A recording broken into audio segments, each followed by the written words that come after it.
Dunia kini sedang layu,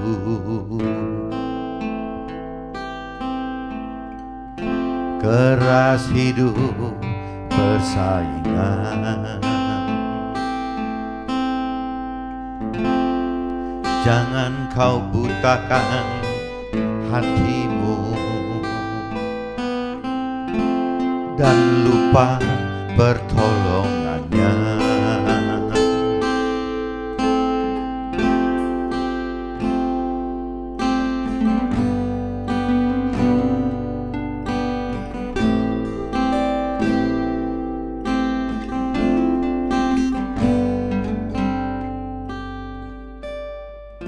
Semua ini kuasa-Mu Tuhan, bintang terang di malam hari.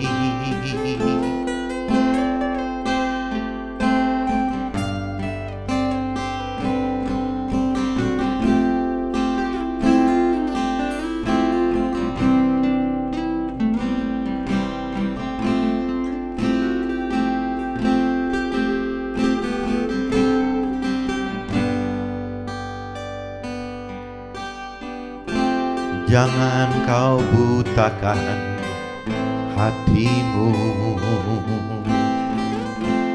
dan lupa pertolongannya. Semua ini kuasa-Mu Tuhan, bintang terang di malam hari.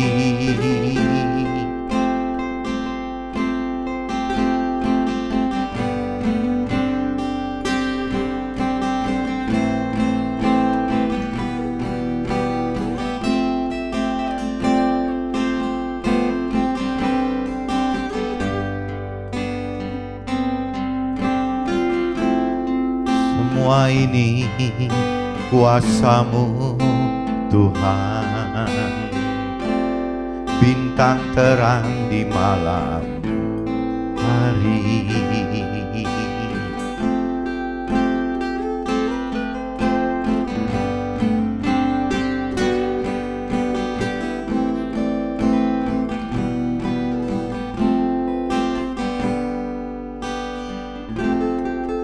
Pada dasarnya manusia itu saat senang akan gelap hatinya.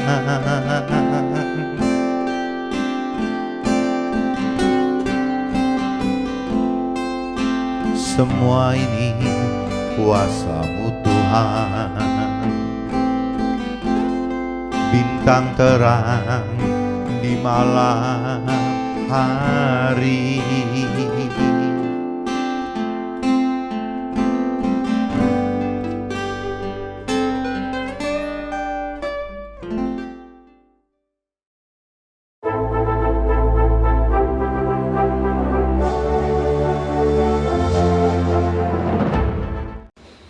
Jumpa kembali di MT Jening Inspiration of Life. Pagi ini saya mau coba sharingkan teman-teman dengan temanya kesempurnaan Tuhan sangatlah berbeda dengan kesempurnaan kehendak dari kita sebagai manusia gitu teman. Jadi beda sekali teman antara bicara kesempurnaan yang Tuhan inginkan, yang rancang dan kehendaki dengan kesempurnaan hidup yang kita rancang dan kehendaki dari sisi manusia. Itu beda teman. Ujungnya itu Tuhan ingin kesempurnaan ini membawa kemuliaan gitu, kemuliaan untuk Tuhan gitu. Baik kemuliaan itu karena memang dari Tuhan sendiri atau kemuliaan yang lahir karena dari kita teman. Karena perbuatan kita akhirnya memuliakan Tuhan gitu. Nah ini saya coba baca teman-teman, apa bedanya kesempurnaan Tuhan gitu untuk mencapai kemuliaan Tuhan gitu dengan kesempurnaan kita yang bisa memuliakan Tuhan gitu. Apa bedanya gitu. Nah ini saya coba bacakan dulu teman-teman di kitab Lukas pasal 22 ayatnya 24 sampai 32 teman-teman. Ini kalau perikopnya judulnya percakapan waktu perjamuan malam itu antara Yesus dengan murid-muridnya gitu. Nah terjadilah juga pertengkaran di antara murid-murid Yesus. Siapakah yang dapat dianggap terbesar di antara mereka gitu. Jadi antar murid lagi berdebat gitu. Siapa di antara mereka yang terbesar gitu. Yesus berkata kepada mereka, raja-raja, bangsa-bangsa memerintah rakyat mereka, dan orang-orang yang menjalankan kuasa atas mereka disebut pelindung-pelindung gitu. Kalau manusia umum seperti itu gitu. Tetapi kamu tidaklah demikian, melainkan yang terbesar di antara kamu hendaklah menjadi sebagai yang paling muda dan pemimpin sebagai pelayan gitu. Jadi bukan sebagai pemimpin yang mengatur, tapi pemimpin yang melayani gitu. Nah ini kalau dari prinsipnya firman Tuhan seperti itu teman-teman. Jadi ya kita mesti bisa melayani gitu. Jadi bagaimana nggak bisa kita seolah-olah yang dilayani gitu. Nggak bisa seperti itu gitu. Jadi sekali lagi hendaklah menjadi sebagai yang paling muda. Jadi seolah yang paling mengalah, mungkin yang posisinya paling muda gitu, paling rendah, dan pemimpin sebagai pelayan, pemimpin tapi sebagai pelayan gitu. Sebab siapakah yang lebih besar, yang duduk makan atau yang melayani? Bukankah dia yang duduk makan, tetapi aku ada di tengah-tengah kamu sebagai pelayan gitu. Jadi kalau Yesus umpamakan ya sebenarnya siapa sih yang lebih besar, yang duduk makan atau yang melayani gitu. Ya jelas kalau secara dunia, secara manusia ya pasti yang duduk makan kan, yang duduk makan pasti yang lebih tinggi posisinya gitu. Tapi dalam kondisi yang realitanya gitu, ya Yesus tuh melayani gitu, melayani mereka yang duduk makan gitu. Jadi maksudnya ya ini Yesus sebagai gurunya memberi contoh kepada murid-muridnya bahwa yaitu untuk menjadi seperti Yesus, untuk menjadi seperti Nabi, untuk menjadi juru selamat gitu. Ya firman Tuhan menghendaki ya kita menjadi pelayan teman-teman. Jadi bukan yang dilayani tapi kita menjadi pelayan. Nah ini yang berat kan ini teman-teman. Jadi kalau kita bicara manusia dari dibebaskan sesuai rancangan kehendak manusia gitu. Mana mau sih teman-teman orang hidup menjadi pelayannya gitu. Kan nggak mau, pengennya kan yang dilayani gitu. Nah tapi kalau dari prinsip-prinsip firman Tuhan seperti itu teman-teman. Jadi memang beda sekali gitu. Jadi kalau dari sisi rohani, dari sisi firman Tuhan kita itu melayani bukan dilayani gitu. Sedangkan kalau manusia pada umumnya ya pengennya dilayani bukan melayani. Ini aja udah prinsip-prinsip yang berbeda gitu. Dan nanti kita kupas lebih dalam, lebih banyak lagi teman. Kamulah yang tetap tinggal bersama-sama dengan aku dalam segala pencobaan yang aku alami, dan aku menentukan hak-hak kerajaan bagi kamu sama seperti Bapakku menentukan bagiku. Jadi ini balik lagi firman Tuhan. Kalau kita bicara secara universal, selalu saya katakan Yesus itu adalah firman Tuhan gitu. Firman Tuhan itu nanti kalau bicara universal ya nggak usah teman-teman yang non Nasrani mesti persis-persiskan kayak yang di kitab sucinya Nasrani atau di Alkitab ini gitu. Ya masing-masing kembali aja ke firman Tuhan masing-masing gitu. Toh yang Muslim punya Al-Quran, yang agama lain juga punya kitab suci masing-masing. Toh ada firman Tuhannya gitu. ya kembali ke situ aja gitu. Jadi kalau saya universalkan, Yesus adalah firman Tuhan, dan firman Tuhan katakan seperti itu teman-teman gitu. Bahwa firman Tuhan itu ya menghendaki bahwa yang muda, yang justru sebagai pimpinan yang besar itu gitu ya justru ya menjadi pelayan gitu, bukan yang dilayani gitu. Nah jadi sekali lagi diingatkan, kamulah yang tetap tinggal bersama-sama dengan aku dalam segala pencobaan yang aku alami. Jadi murid-muridnya kan ikut waktu mengalami Yesus melayani gitu kan, ikut gitu. Dan aku menentukan hak-hak kerajaan bagi kamu sama seperti Bapakku menentukan bagiku, bahwa kamu akan makan dan minum semeja dengan aku di dalam kerajaanku, dan kamu akan duduk di atas tahta untuk menghakimi ke-12 suku Israel. Jadi waktu di dunia itu ya kita melayani, tapi kalau bicara di akhirat ya kita akan duduk di sebelahnya gitu, di dalam kerajaannya ya akan duduk di atas tahta untuk menghakimi ke-12 suku Israel itu kalau di akhirat benar. Tapi kalau untuk proses di dunianya ya melayani gitu. Nah di sini dikatakan, Simon lihat, iblis telah menuntut untuk menampi kamu seperti gandum gitu. Tetapi aku telah berdoa untuk engkau supaya imanmu jangan gugur, dan engkau jikalau engkau sudah insaf, kuatkanlah saudara-saudara mu gitu. Jadi kalau di sini kalau cerita dilanjutkannya yaitu cerita Simon Petrus itu gitu, Simon Petrus yang menyangkal Yesus gitu. Nah ini ceritanya seperti itu. Nah cuman sebelum terjadi Simon Petrus menyangkal Yesus, ya si Yesus sudah tahu gitu ya bahwa belum terjadi penyangkalan juga Yesus sudah tahu. Simon lihat iblis telah menuntut untuk menapi kamu seperti gandum gitu. Tetapi aku telah berdoa untuk engkau supaya imanmu jangan gugur, dan engkau jikalau sudah insaf kuatkanlah saudara-saudaramu. Nah ini apa firman Tuhan katakan kan apabila kita sudah bertobat kita sudah insaf gitu ya. Pertobatan dan insaf kita ini yang harus menjadi satu alat kesaksian buat saudara-saudara kita, buat sesama kita teman. Ini perintahnya Tuhan loh teman-teman di ayat yang 32-nya gitu ya, bahwa tetapi firman Tuhan telah berdoa untuk engkau supaya imanmu jangan gugur, dan engkau kalau engkau sudah insaf kuatlah saudara-saudaramu. Jadi tidak hanya berhenti tobat insaf cuma di kita aja, insaf tobat hidup benar hanya berhenti di kita, tapi firman Tuhan inginkan supaya kita juga bisa menguatkan saudara-saudara kita, sesama kita teman-teman. Ini saya udah baca teman di kitab Lukas pasal 22 ayat 24-32, dan ini saya coba kaitkan teman-teman dengan kitab Matius teman-teman. Kitab Matius, coba teman-teman lihat kitab Matius pasal 5 teman-teman. Kitab Matius pasal 5 ayatnya 38 sampai 48 teman-teman. Ayatnya itu, nah saya coba baca coba. Kamu telah mendengar firman, mata ganti mata dan gigi ganti gigi. Ini kalau bicara di hukum Taurat teman, kuncinya itu teman. Jadi mata ganti mata, gigi ganti gigi. Jadi balasannya harus setimpal gitu. Nah, tapi aku berkata kepadamu, janganlah kamu melawan orang yang berbuat jahat kepadamu, melainkan siapapun yang menampar pipi kananmu, berilah juga kepadanya pipi kirimu.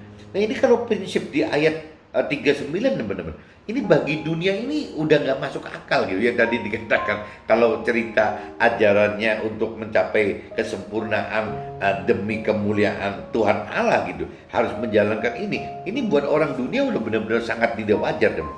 Tetapi firman Tuhan berkata, janganlah kita melawan orang yang berbuat jahat kepada kita, melainkan siapapun yang menampar pipi kanan kita, berilah juga kepadanya pipi kiri kita gitu. Nah, kalau dengan prinsip dunia teman, jangankan ditampar, ya kalau logikanya kalau kita bicara dunia yang imbang gitu, waktu kita ditampar pipi kanannya, ya logikanya akan ideal kalau kita juga nampar pipi kanannya gitu. Jadi kan imbang, pipi kanan kita ditampar, pipi kanannya orang yang nampar juga kita tampar. Itu kan berarti balance gitu, imbang.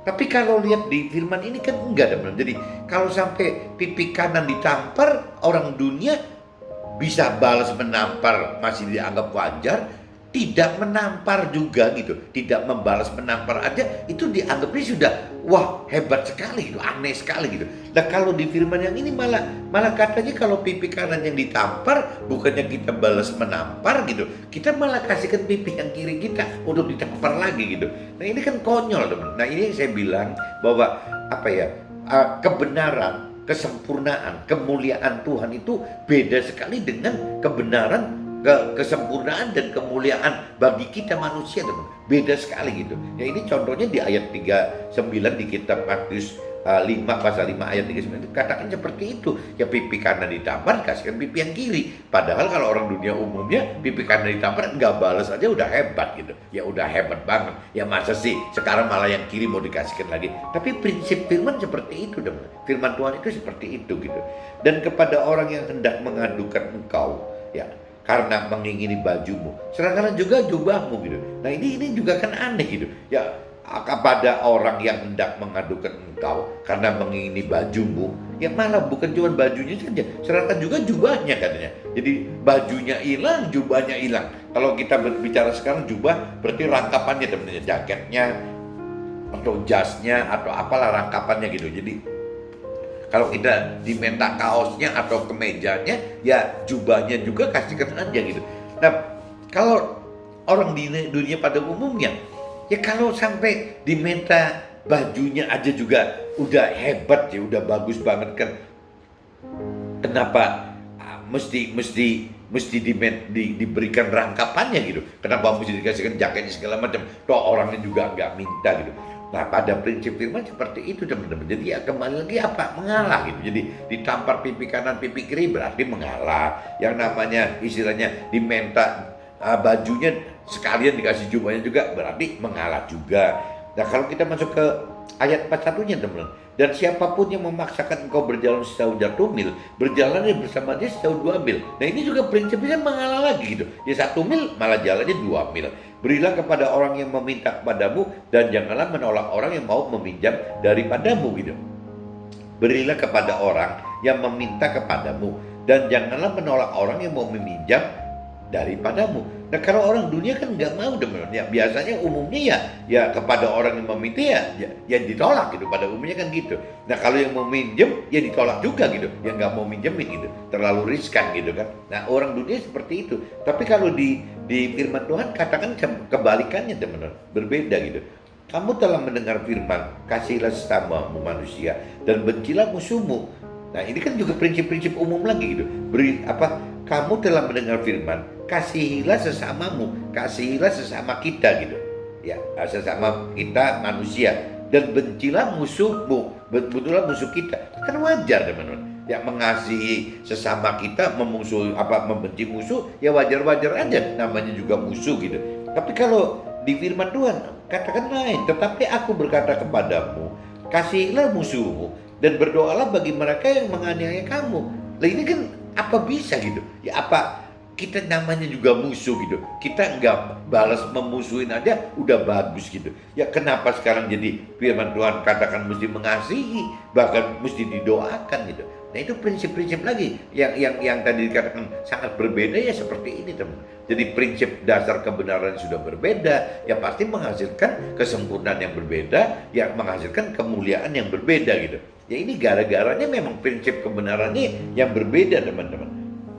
Nah, karena dengan demikian kamu menjadi anak-anak Bapakmu yang di surga, yang menerbitkan matahari bagi orang-orang yang jahat dan orang-orang baik, dan menurunkan hujan bagi orang yang benar dan orang-orang yang tidak benar gitu. Apabila kamu mengasihi orang-orang mengasihi kamu, apakah upahmu? Bukankah pemungut cukai juga berbuat demikian? Jadi maksudnya ya kalau kita lihat di sisi ini kan ya apa ya, Tuhan itu kan maha sempurna gitu. Jadi Tuhan Allah itu maha sempurna. Jadi Tuhannya pengen sempurna gitu, sesempurna-sempurnanya. Nah, kita sebagai umatnya, sebagai anaknya, ya berarti Tuhan juga pengen kita sempurna. Meskipun sempurnanya kita tidak bisa sempurna seperti Tuhan Allah sendiri gitu ya, pasti beda. Tapi minimal target kita adalah ya kesempurnaan Tuhan Allah gitu. Jadi kalau cerita di praktek kitanya gitu, ya bagaimana kita untuk bisa menjadi serupa dengan firman Tuhan, peraturan perintah firman Tuhan. Nah, kalau di Nasraninya kan serupa dengan Yesus teman-teman, dikatakan gitu. Tapi kalau saya bicara universal, firman Tuhan menghendaki bahwa kita ini serupa dengan perintah peraturan firman Tuhan gitu. Dan sesempurna ya Tuhan Allah gitu. Bagaimana menjadi sempurna seperti Tuhan Allah. Jadi serupa dan sempurna. Serupa seperti firman Tuhan dan sempurna seperti Tuhan Allah. Meskipun ya kembali lagi target sempurna seperti Tuhan Allah itu kan hanya target gitu. Target yang kita uber gitu semaksimal mungkin teman-teman. Jadi di sini balik lagi, apabila kamu mengasihi orang yang mengasihi kamu, apakah upahmu? Bukankah pemungut cukai juga berbuat demikian? Maksudnya ini, ya orang lain juga begitu. Kalau memang kita mengasihi orang itu, ya upahnya apa gitu? Memang kita kasihin orang itu, kita mengasihi orang itu dengan mengasihi orang yang kita kasih, ya upahnya apa? Maksudnya firman begitu loh. Ya toh orang-orang yang pemungut cukai yang dianggap waktu itu kurang baik, nggak benar gitu, ya itu aja melakukan seperti itu kalau memang mengasihi sesamanya gitu. Kalau orang yang mengasihi si pemungut cukai juga dikasih juga oleh pemungut cukai. Apa bedanya kita yang mengikut Tuhan dengan yang tidak gitu, maksudnya gitu. Dan apabila kamu hanya memberi salam kepada saudara-saudaramu saja, apakahnya lebihnya daripada perbuatan orang lain gitu? Bukankah orang yang tidak mengenal Allah pun berbuat demikian gitu? Nah, karena itu haruslah kamu sempurna sama seperti Bapamu yang di sorga adalah sempurna. Nah, ini kalau di ayat 48-nya teman-teman, kalau saya universalkan, karena itu harusnya kamu sempurna sama seperti Tuhan Allahmu yang di sorga adalah sempurna gitu. Nah ini targetnya. Jadi kalau kita bicara targetnya dua teman-teman. Kalau kita bicara targetnya dari perantara Tuhan Allah ke kita, berarti kan Yesus gitu kan, berarti kan Nabi Isa. Nah mungkin kalau di Muslimnya mungkin Nabi Muhammad gitu ya, kalau di Yahudinya Nabi Musa, yang lain-lain ada nabi-nabi lain lah kalau di agama lain gitu. Nah kalau bicara yang firman Tuhan hendak itu, ya kita bagaimana bisa menjadi serupa dengan perantara ini teman-teman. Ya kalau saya di Nasrani berarti perantara Nabi Isa, Yesus gitu. Bagaimana saya bisa menjadi serupa dengan Yesus gitu. Nah kalau saya universalkan Yesus ini menjadi firman Tuhan, berarti bagaimana saya bisa serupa dengan apa yang diperintahkan firman Tuhan gitu. Itu hidup saya harus seperti itu. Itu cerita kalau diperbandingkan dengan perantaranya gitu. Tapi kalau bicara target hasil akhirnya, ya kan Tuhan Allah gitu. Perantara kita juga kan akan ujungnya ke Tuhan Allah. Yesus itu akan ke Tuhan Allah. Yang namanya Nabi Isa juga akan ke Tuhan Allah. Semua nabi yang lain juga akan menuju ke Tuhan Allah gitu. Nah kalau bicara dari target Tuhan Allah, ya sempurna. Karena Tuhan Allah itu sempurna gitu. Meskipun ya kembali lagi, sempurnanya Tuhan Allah dengan sempurnanya kita kan jelas berbeda ya teman-teman. Kalau kita ya dengan kemampuan semaksimal kita gitu untuk persis seperti sempurna seperti Tuhan Allah, ya nonsense, udah nggak mungkin gitu. Nah ini saya udah bacakan teman-teman di kitab Lukas pasal 22 ayat 24 32, saya udah bacakan di kitab Matius pasal 5 ayat 38 48 sudah saya bacakan. Nah saya coba mulai masuk ke dalam sharing saya pribadi teman-teman, apa yang terjadi dalam hidup saya gitu. Nah proses mencapai kesempurnaan hidup yang Tuhan kehendaki adalah bagaimana kita dapat hidup dengan sempurna, dengan mengalah kepada yang jahat gitu. Jadi intinya gitu tadi saya katakan. Jadi banyak sekali ya firman-firman yang intinya kita mengalah gitu. Tampar pipi kanan, kita kasih pipi kiri. Ambil bajunya, ya silakan ambil jubahnya sekalian. Mau lari yang 1 mil ya ditemenin jadi 2 mil itu. Yang ya segala macam gitu. Jadi kuncinya ya dengan mengalah gitu, mengalah kepada yang jahat, ya dengan memberi kepada yang merebut gitu kan, dengan memberikan kepada yang meminta, dengan memberi tempat kepada yang nyerobot kita mungkin, dengan tidak menolak kepada yang meminjam gitu, ya apa ada bela yang mau minjam ya dipinjamkan. Jadi intinya banyaknya mengalah sebenarnya, mengalah yang berujung kasih gitu, ujungnya akan ke situ gitu. Bagaimana kita mengalah dan dengan kasih gitu. Itu yang bedanya antara manusia dengan Tuhan itu gitu. Jadi kebenaran yang firman Tuhan inginkan, yang Tuhan inginkan dengan kebenaran manusia atau dunia pada umumnya inginkan, itu kan berbeda sekali teman. Nah ini di sini dari kebenaran hidup aja antara dunia dengan rohani, antara manusia dengan Tuhan, ini aja udah tercermin beda teman. Beda sekali gitu. Jadi bagaimana yang namanya kebenarannya rohani atau kebenaran Tuhan itu adalah bagaimana ya yang dicari itu kan tadi bukan bagaimana posisi di dunia ini, tapi yang dicari itu adalah posisi kita waktu di akhirat teman. Bagaimana kita duduk di dalam tim kerajaan surga di akhirat itu yang mengatur semua orang-orang yang ada dalam surga gitu. Nah Tuhan main seperti itu. Sedangkan manusia kan tidak teman. Apalagi manusia yang belum atau tidak mengenal firman Tuhan, atau mungkin manusia yang hanya terlalu percaya diri bahwa dia sudah percaya Tuhan meskipun tanpa dasar firman Tuhan yang kuat gitu, tanpa kedalaman pengenalan pengertian firman yang kuat. Begitupun dia sudah sangat percaya diri bahwa dia sudah mengenal Tuhan gitu. Padahal secuil pun tidak punya kedalaman mengenal mengerti akan firman Tuhan itu. Nah banyak teman-teman orang yang berkeyakinan juga merasa bahwa dia udah percaya Tuhan dan mengenal Tuhan, dan memang benar dia sudah membaca kitab suci gitu kan, firman kitab suci. Tapi kembali lagi teman-teman, kalau cuma sekedar mengenal dari dasar kemauan kita mengenal firman Tuhan tanpa dasar kemampuan mengerti firman Tuhan, tanpa dasar kemampuan melakukan firman Tuhan, itu tidak mungkin kita mampu bisa masuk ke dalam rancangan kehendak Tuhan teman, nggak mungkin. Jadi kita cuma bicara nanti akhirnya mengenal firman Tuhan dari persepsi pikiran perasaan kehendak kita sendiri, yang akhirnya cuma teoritis teman-teman. Bicaranya cuma logos aja, jadi hal-hal teori yang tertulis gitu. Nah padahal yang Tuhan pengen kan logos itu yang firman yang terus itu menjadi rema gitu, maksudnya menjadi kenyataan dalam hidup kita. Nah itu yang dilakukan. Nah waktu menjadi rema ini ya butuh ada roh Tuhan teman-teman. Ya pengertian dari roh Tuhan dan juga kekuasaan dari roh Tuhan untuk mampu melakukan firman Tuhan gitu.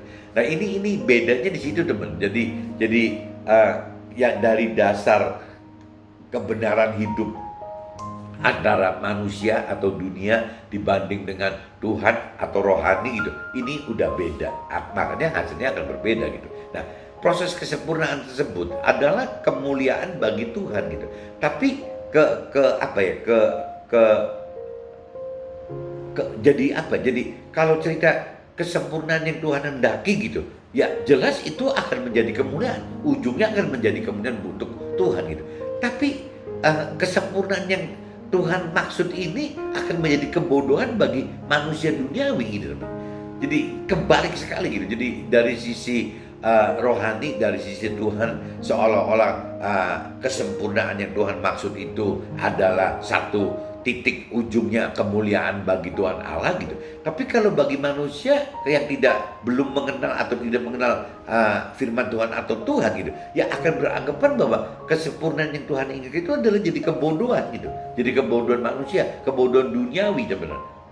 Berbeda sekali gitu. Nah, untuk dapat berhasil dapatkan kesempurnaan ini, maka kita harus mengenal dan mengerti prinsip-prinsip pikiran dan perasaan serta kehendak Tuhan gitu. Yakni yang terbesar di antara kita hendaklah menjadi sebagai yang paling mudah dan pemimpin sebagai pelayan gitu. Nah ini prinsip Tuhan seperti ini yang di kitab Lukas pasal 22 ayat 36 tadi teman-teman. Jadi prinsipnya memang kebalik, dasar prinsip-prinsip kebenaran Tuhan itu terbalik gitu. Nah ini yang mesti teman-teman kembali lagi harus mengerti lebih dalam gitu akan firman Tuhan. Ya ini gunanya teman-teman. Dan untuk melakukan firman kembali lagi ya tanpa ada kuasa bantuan dari roh Tuhan rasanya terlalu berat teman-teman untuk bisa melakukan firman Tuhan. Jangankan melakukan firman Tuhan, untuk mengerti firman Tuhan pun nggak mudah loh, karena banyak sekali firman Tuhan yang untuk orang dunia, untuk orang-orang yang rasio gitu dianggap nggak masuk akal kok teman-teman. Banyak sekali gitu, bahkan terjadi pertentangan gitu antara jangankan kita dengan orang lain gitu. Kita dengan pasangan kita aja bisa beda teman-teman. Kita dengan anak-anak kita aja bisa beda. Kita dengan orang tua kita aja bisa beda gitu. Apalagi kita dengan orang lain yang berupa komunitas atau masyarakat besar gitu. Ya pasti akan beda lagi gitu. Cuman intinya gitu teman, dasarnya itu di kitab Lukas pasal 22 ayat 26 itu ya yang terbesar di antara kita hendaklah menjadi sebagai yang paling muda dan pemimpin sebagai pelayan gitu. Yaitu prinsip dasarnya itu gitu. Proses kesempurnaan butuh kemauan kita dan bantuan kemampuan dari Tuhan agar iman kita tidak gugur dan Tuhan agar kita juga menguatkan saudara-saudara kita. Nah ini Tuhan yang tadi dikatakan di firman yang tadi saya sudah sharingkan gitu. Jadi Tuhan itu pengen kita ini harus minta kemampuan dari Tuhan dengan kita mohon dari Tuhan gitu ya, agar iman kita tidak gugur teman. Saya tadi cerita si Simon itu kan, kalau misalnya waktu itu Yesus tidak ikut mendoakan Simon, mungkin Simon Petrus bisa menyangkal dan gugur gitu. Maksudnya jadi ya sudah habis gitu. Yang namanya cerita Petrusnya udah nggak ada lagi gitu. Tapi karena firman Tuhan katakan bahwa Yesus juga tahu itu akan bakal ada pencobaan ke Simon Petrus gitu. Ya si Yesus sudah doakan kepada Tuhan Allah untuk dapat Simonnya dikuatkan. Jadi akhirnya tidak gugur gitu ya, tetap berhasil. Nah, kita juga sama teman-teman akan seperti itu. Jadi kita ya bedanya mungkin kalau kita hidupkan roh Tuhan, ya roh Tuhan kan sebagai penolong kita, penghibur kita. Ya otomatis roh Tuhan juga akan mengawal kita teman-teman. Bagaimana supaya kita bisa tetap kuat dan mampu gitu untuk tidak gugur ya melakukan firman Tuhan gitu. Cuman yang jelas sih setelah kita sudah mengenal lebih dalam dan mengerti lebih dalam akan firman Tuhan, dan kita juga sudah lebih beriman untuk lebih berani melakukan firman Tuhan. Ya di firman yang ini diingatkan bahwa ya kita juga mesti menguatkan saudara-saudara kita, sesama kita, ya berarti ya kembali lagi teman-teman, ya bagaimana kita bisa menjadi alat Tuhan gitu untuk bisa memberitakan kebenaran firman Tuhan. Nah meskipun kembali yang saya sering sharingkan, memberitakan firman Tuhan itu kan dalam dua bentuk. Ya kalau memang kita diberi talenta untuk bisa mengajar teori rohani, ya mungkin kita jadi mentor rohani teman-teman. Tapi kalau kita adanya di marketplace atau di sekuler, dunia sekuler sebagai pengusaha atau orang karir, ya kita paling ya memberitakan firman lewat kesaksian hidup kita gitu. Ya apa yang kita alami dalam hidup kita yang terkait dengan firman Tuhan gitu. Ya seperti itu. Yang bukan cerita cuma sekedar curhat apa yang kita alami dalam itu. Enggak teman-teman, kalau bicara kesaksian itu ya pasti ada kaitan dengan firman Tuhan gitu. Bukan curhat pribadi kita kuar-kuar ke orang lain gitu. Intinya gitu teman. Jadi bagaimana supaya kita juga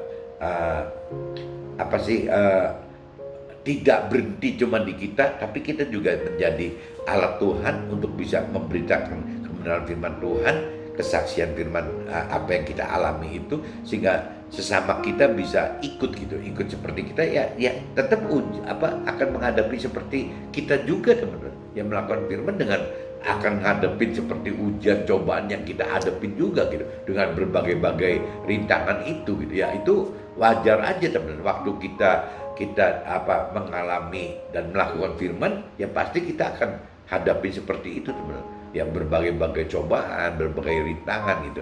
Nah ini yang justru jadi bahan cerita gitu, bahan kesaksian kita kepada saudara-saudara atau sesama kita, sehingga nanti apabila saudara-saudara atau sesama kita mengalami hal yang seperti kita, mereka tidak aneh gitu. Oh berarti memang semua orang juga akan alami seperti ini gitu. Memang seperti itu teman-teman, meskipun dalam bentuk yang berbeda, nggak persis 100% sama kan. Nah, proses kesempurnaan dengan target kemuliaan Tuhan jelas-jelas secara irasional bagi dunia, seperti yang di kitab Matius 5 pasal 44. Jadi proses kesempurnaan dengan target kemuliaan Tuhan jelas-jelas ya irasional itu bagi dunia, seperti yang ditulis di kitab Matius pasal 5 ayat 44. Kasihilah kasihilah musuhmu ya. Kasihilah dan berdoalah gitu. Ya, kasihilah dan berdoalah bagi mereka yang menganiaya kamu.